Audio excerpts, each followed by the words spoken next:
What forgotten secret allowed medieval families to survive winters of 30 degrees below zero inside homes with no central heating, no electricity, and no glass windows? At first glance, it seems impossible. Before we continue, tell us where you're listening from and don't forget to subscribe. Now let's get back to the story. Imagine standing outside a small medieval house in northern Europe nearly 1,000 years ago. Snow buries its walls. The wind cuts across the frozen fields. Every breath turns to ice. By every modern standard, no one inside should survive the night. Yet, behind that simple wooden door, life goes on. A family gathers around fading embers. A mother prepares the evening meal. An old woman spins wool. A father repairs his tools while children drift toward sleep. Outside, winter is merciless. Inside, warmth somehow endures. For centuries, medieval homes have been dismissed as crude shelters built in an age of hardship. Archaeology tells a different story. Excavations across Scandinavia, England, Germany, and Eastern Europe reveal that these houses were carefully designed survival systems. Every beam, every wall, every doorway, and every handful of straw served a purpose. Their builders knew nothing of thermodynamics, thermal mass, or insulation. They didn't need to. Each brutal winter became an experiment. Families who built poorly disappeared. Those who built wisely survived and passed their knowledge to the next generation. What they created was astonishing. Long before modern science explained heat transfer, medieval people had already learned how to store warmth, block freezing winds, manage moisture, and turn ordinary materials into remarkably efficient insulation. Their secret was never one invention. It was an entire system. Small windows, thick roofs, compact rooms, carefully placed villages. Every detail worked together to conserve heat when temperatures plunged far below freezing. And the greatest surprise, the most important defense against winter, wasn't the fire or even the walls. It began beneath their feet. Understanding that forgotten foundation unlocks one of the greatest survival stories of the medieval world. A medieval wall was never just a wall. It was the first weapon against winter. Long before scientists explained thermal mass, medieval builders had discovered its power through experience alone. Across northern Europe, most homes used wattle and daub, woven branches coated with thick layers of clay mixed with straw, animal hair, and sometimes livestock dung. Simple materials, yet remarkably effective. Clay absorbed heat from the hearth throughout the day, then released it slowly after sunset, keeping the house warm long after the fire had faded.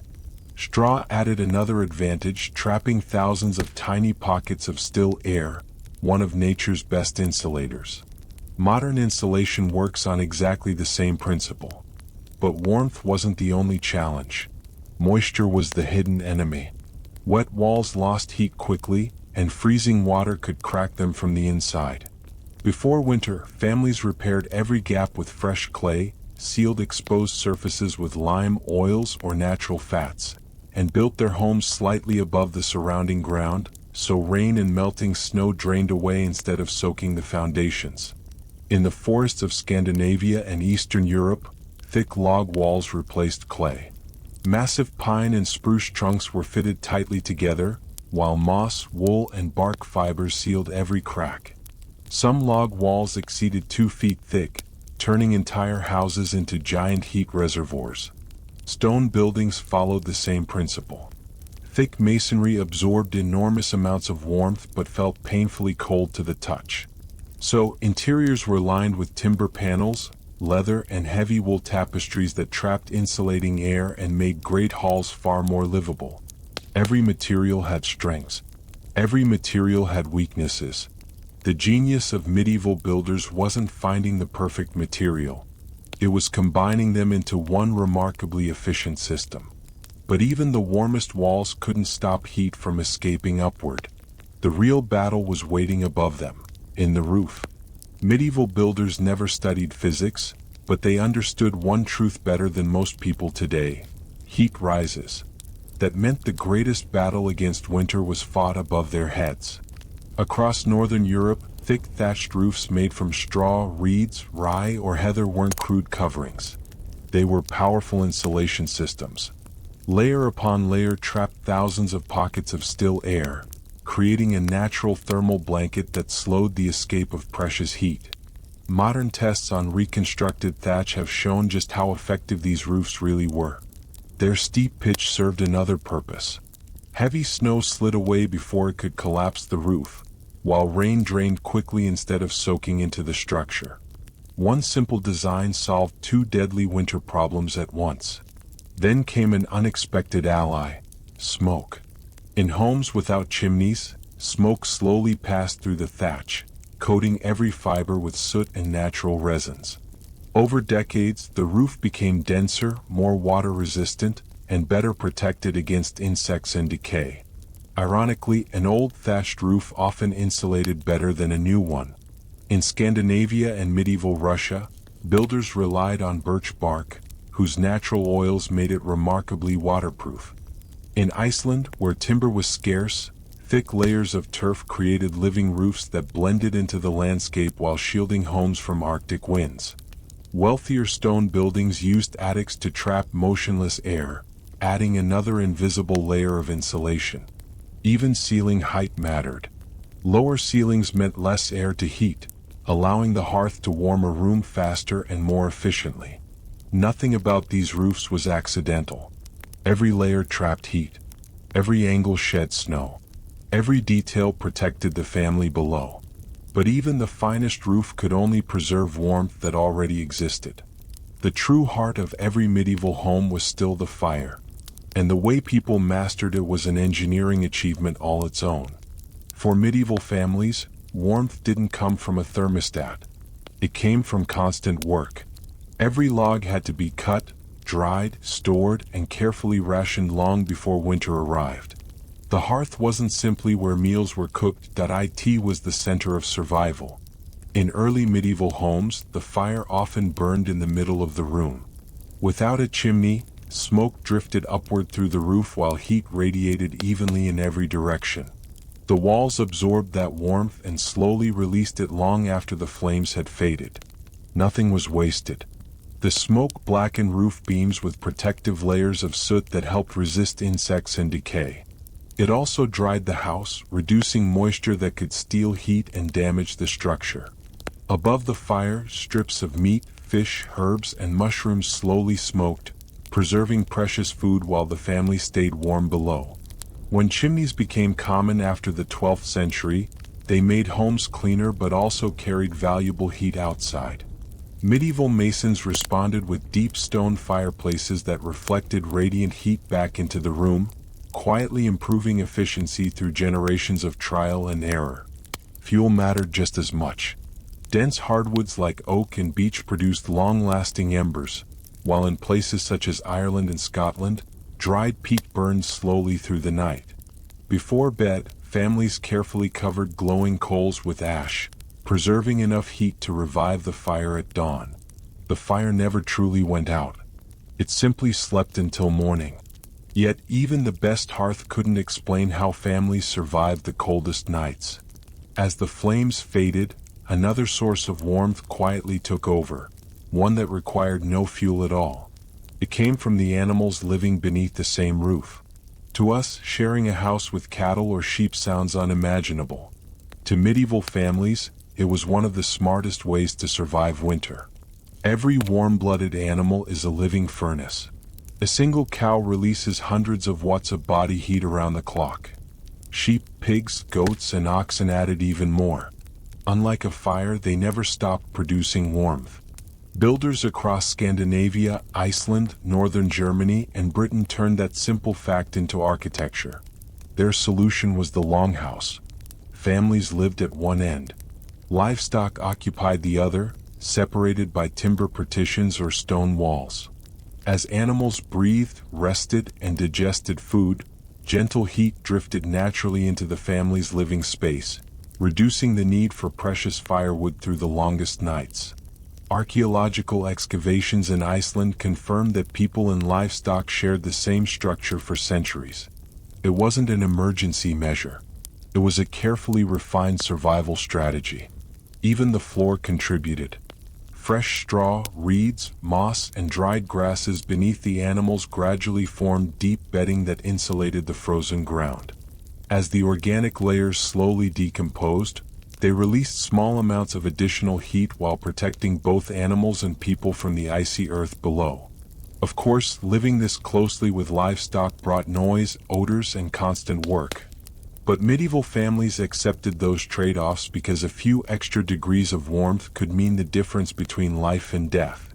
To them, comfort wasn't the goal. Survival was. Yet, winter still found weak points. Not through the walls or the roof, but through the cold beneath their feet, the gaps around a door, and the tiny openings that let daylight inside. Even the best medieval house had weak points. Builders knew they could never stop winter completely. Their goal was to slow it down. The greatest threat came from below. Frozen ground constantly pulled heat away from the house, so bare earth was rarely left exposed. Families spread thick layers of straw, reeds, moss, hay, and evergreen branches across the floor, trapping still air that acted as natural insulation. Wealthier homes went even further, raising wooden floors above the ground to create an insulating air gap beneath. The doorway was another constant battle. Every time it opened, freezing air rushed inside while precious warmth escaped. Thick oak doors, tightly fitted planks, moss-packed cracks, leather seals, and heavy wool curtains all worked together to reduce drafts. Larger homes even added small entrance chambers, early versions of modern vestibules that trapped cold air before it reached the living space. Then there were the windows. Glass was rare and expensive, so most homes relied on wooden shutters, oiled linen, horn panels, or stretched animal membranes like pig bladder. These materials admitted enough daylight for daily life while blocking much of the wind. At night, extra shutters or leather coverings sealed the openings against the cold. The windows remained deliberately small. Not because medieval builders lacked skill, but because they understood a timeless truth. Every opening leaks heat. A warmer house wasn't created by one brilliant invention. It came from hundreds of small decisions. Thicker floors, tighter doors, smaller windows, all working together. And then medieval people discovered something even more remarkable. Sometimes the warmest shelter wasn't a single house. It was an entire village designed to survive winter as one system. Seen from above, a medieval village reveals a hidden design. The houses weren't scattered across the landscape. They were clustered tightly together, almost as if they were huddling against the cold. That wasn't coincidence. Beyond security and family ties, the village itself became part of the heating system. Homes built close together exposed less wall to freezing winds, while shared walls and narrow lanes created sheltered pockets of warmer air. A natural microclimate centuries before the term existed. Builders also learned to work with the landscape. Across Scandinavia, Germany, England, and Eastern Europe, houses often faced their narrow ends toward the harsh northern winds, while their longer walls welcomed precious winter sunlight. Hills, forests, and rocky slopes became natural windbreaks, protecting entire communities from icy storms. Even barns served a hidden purpose. Placed along the northern edge of many villages, they absorbed the first blast of freezing winds, shielding the homes behind them. Every building strengthened the next. At the village center stood another silent ally, the communal oven. Built from thick stone, it stored heat for hours after the fire died, becoming a gathering place where families baked bread, repaired tools, shared news, and stayed warm together. Winter survival was never an individual achievement. Firewood was gathered together. Roofs were repaired together. Neighbors helped neighbors before the first snow arrived. Because everyone understood one simple truth: a village survived together or not at all. But even the smartest village couldn't guarantee survival. The final defense against winter wasn't found in the buildings. It was found within the people themselves.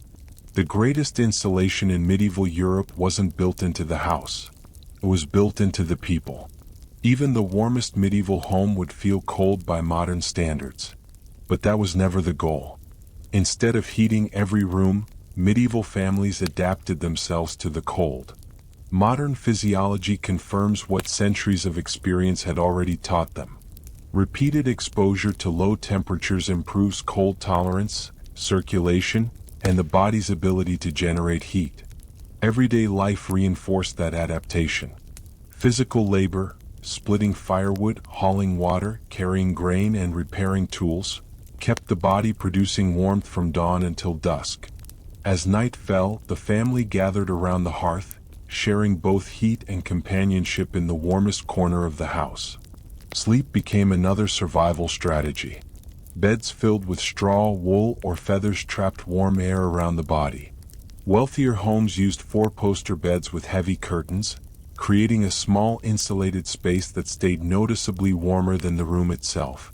Many families also slept together, combining body heat to make freezing nights safer. Clothing followed the same principle. Layer upon layer of wool trapped tiny pockets of air, continuing to insulate even when damp. Thick leather boots, felt linings, and fur wrappings protected the feet, while animal fat was sometimes rubbed onto exposed skin to reduce heat loss in bitter weather. Perhaps their greatest lesson was this: they never tried to conquer winter. They learned to live with it. Their houses, clothing, daily routines, and even their expectations adapted to the seasons. And together, those small adjustments became one extraordinary survival system. But even that wasn't enough. Without careful planning, the real battle against winter was often won months before the first snowfall. By the time the first snow blanketed medieval Europe, the hardest battle had already been fought. Winter wasn't defeated in December. It was defeated in late summer. Every repaired roof, every stack of seasoned firewood, and every barrel of preserved food reflected months of careful planning. Medieval families knew that survival belonged to those who prepared long before the cold arrived. Firewood was their most valuable resource. Oak, beech, and ash were cut early, then left to dry through summer so they would burn hotter, cleaner, and longer when winter came.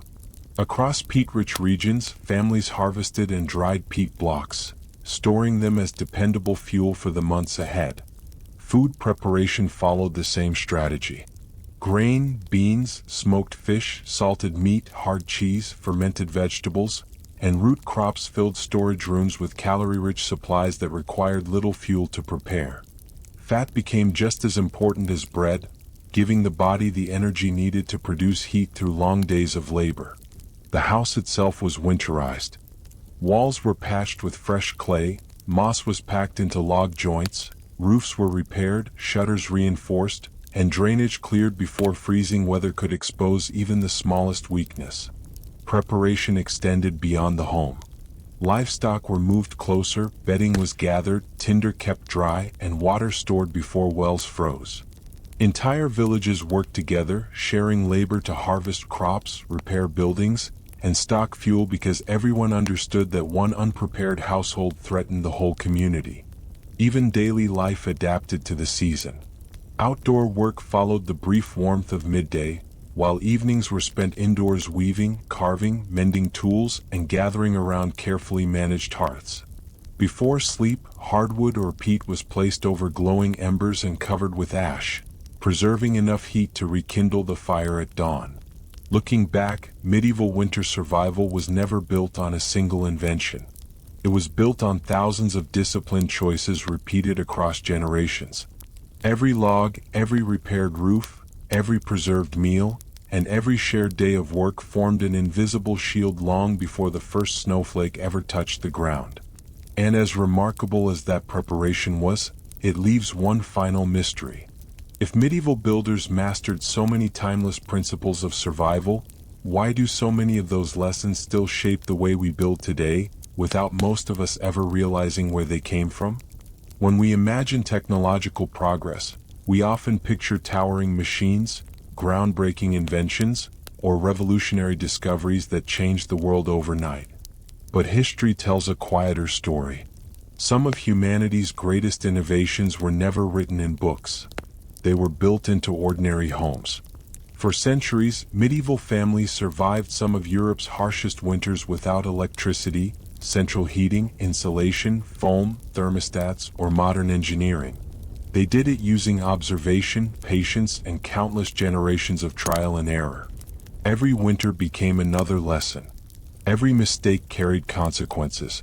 Every successful solution became part of a living tradition passed from parents to children. That is why so many of their ideas still feel surprisingly familiar today. Modern architects design walls with high thermal mass to stabilize indoor temperatures. Medieval builders packed their homes with clay, timber, and stone because they noticed those materials stayed warm long after the fire faded. Today's energy-efficient houses rely on multiple insulating layers that trap pockets of still air. Medieval roofs of straw, reed, moss, wool, and turf followed exactly the same principles centuries earlier. Modern homes use weather stripping around doors, insulated floors, air locks at entrances, and carefully positioned windows to reduce heat loss. Medieval families sealed cracks with moss, covered doorways with heavy wool, raised wooden floors above frozen ground, and built remarkably small windows to protect every degree of precious warmth. Even passive solar design, a cornerstone of sustainable architecture today, echoes medieval wisdom. Builders positioned homes to capture winter sunlight, sheltered them from prevailing winds, and clustered entire villages to create warmer microclimates. Without realizing it, they were applying principles that environmental engineers would later describe with mathematical precision. Perhaps the most remarkable lesson is that medieval people never depended on a single technology. Their houses worked because every element supported every other. The wall stored heat. The roof trapped it. The fire produced it. The animals added to it. The floor protected it. The doors guarded it. The clothing preserved it. The bed retained it. The village reinforced it, and the people themselves adapted to live within it. Remove one piece and the system became weaker. Together, it became astonishingly resilient. This is why archaeologists increasingly describe medieval homes not as primitive shelters, but as integrated environmental systems. Structures carefully adapted to local landscapes, climates, and available materials. Their builders did not seek comfort in the modern sense. They sought resilience. That difference matters. Modern society often tries to overpower nature with technology. Medieval communities understood something else. Sometimes, survival comes from working with nature instead of fighting against it. Snow became insulation. Clay became a thermal battery. Smoke became a wood preservative. Animals became living heaters. Grass became roofing. Wind shaped entire villages. Nothing was wasted. Everything had a purpose. Even winter itself became a teacher. Centuries later, sustainable architects, passive house designers, and climate researchers continue rediscovering principles that medieval builders learned through lived experience. Their methods were not perfect, and life remained extraordinarily difficult. Hunger, illness, and severe cold still claimed countless lives every winter. Yet, despite those hardships, millions of people endured century after century because they understood something profoundly important. Survival is rarely the result of one extraordinary invention. It is the result of many ordinary decisions made consistently over time. Perhaps that is the real legacy of the medieval house. It was never simply a building. It was a machine for survival, shaped by generations who understood that knowledge was every bit as valuable as stone, timber, or firewood. And in that sense, these homes were far more advanced than their simple appearance suggests. The next time you step into a warm house on a freezing winter evening, take a moment to consider the invisible ideas surrounding you. Thick insulation, carefully sealed windows, layered roofing, passive solar design, thermal mass, draft protection. Many of those principles are far older than we imagine.